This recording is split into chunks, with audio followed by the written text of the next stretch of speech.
ہر ایک پیغمبر سے اللہ یہ کہے گا، نہ مٹ سکا مٹے گا نہ میری بقا حسین، نہ مٹ سکا مٹے گا نہ میری بقا حسین۔ کسی بھی اسلامی فرقے کو کافر اور اس کے افراد کو واجب القتل قرار دینا غیر اسلامی اور قابل نفرت ہے، چاہے جائے کہ اختلاف کی نوعیت کوئی بھی ہو۔ نبی کریم صلی اللہ علیہ وآلہ وسلم کی عظمت و حرمت ہمارے ایمان کی بنیاد ہے،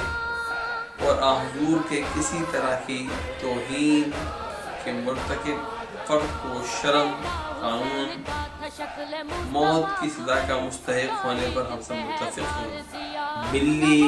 یکجہتی کونسل پاکستان کا وہ پلیٹ فارم ہے جہاں تمام مسالک کے احباب بیٹھ کر اپنے مشترکات پر گفتگو کر سکتے ہیں، اور کہیں اگر اختلاف ہو تو اس کو دور کرنے کے لیے کوئی راہ تلاش کر سکتے ہیں۔ یہ حوصلہ تو بس ہے فاطمہ کے لال کا، حسین بن گیا جواب ہر سوال کا،